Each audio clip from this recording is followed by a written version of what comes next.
This is a NACRA20. Very, very exciting, always a little bit scary.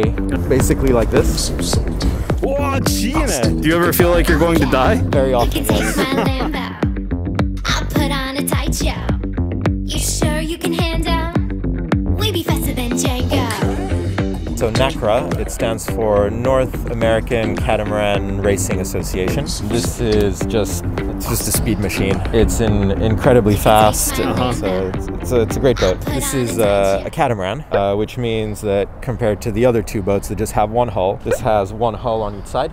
So there's very little of the boat in the water, which makes it go fast. That means not much of a keel or no keel. No keel. This boat has boards. So when you're sailing this boat, you don't want the boat to be flat. For it to be fast and fun, you want it to heel. On a monohull, the boat just tips. Yep. On a catamaran, one of the hulls is just going to be completely up out of the water. Yeah. The best way to sail is with the hull just above the water, just not touching. But if suddenly there's strong wind, you might find yourself with this hull being a meter. You might have the hull a meter and a half up out of the water. So because of that, weight on the boat is very important. So when the boat is tilted, you want normally this is raced with two sailors. You want the two sailors to be on the high side. You know, on a keel boat, people just sit on the edge. Here, sitting on the edge isn't enough. You really want the weight to be all the way out. So you have to hang off. So you have to hang off. So when you sail this boat, you wear a harness. It looks a bit similar to a rock climbing harness, for example. Right. It has a hook on it. And then the hook clips onto this here. So when you're sailing the boat, you're going to be sailing basically like this.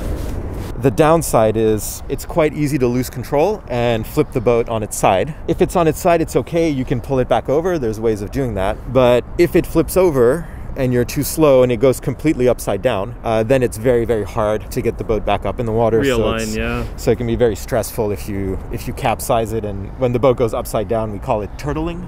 It can be stressful if you know that you can turtle, and you need people who know how to sail. So I have to ask, have you ever turtled this boat? No. No? I've capsized it many times.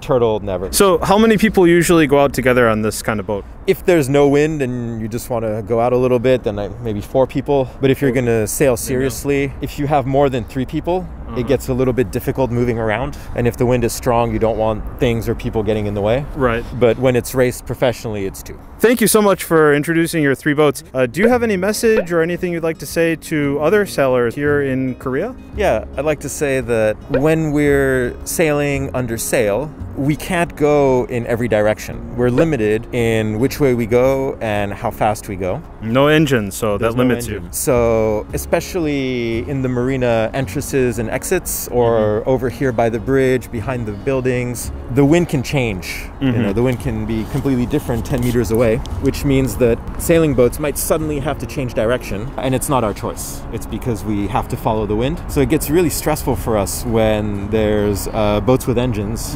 coming in and out fast, when they think, oh, it's okay to be close behind us.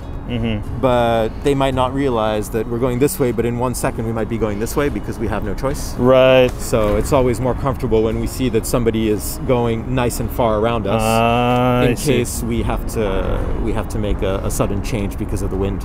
So you hope that they give you some distance. Yeah, especially the entrance of the marina, because there's often very little wind between the walls. So I might look like I'm going fast, and like a powerboat could just follow me in. But as soon as we get in the entrance and the wind stops, we're suddenly going to be going really, really slowly. Right. So it's very stressful when there's a boat trying to come in right behind us. Right. Because we could be through in 10 seconds. But if the wind changes, then it might take us 1 minute to get through. All right. Thanks a lot today, Chris. Yeah. Corona. Yeah. All right. Subscribe, like. Thank you. Bye-bye. Bye.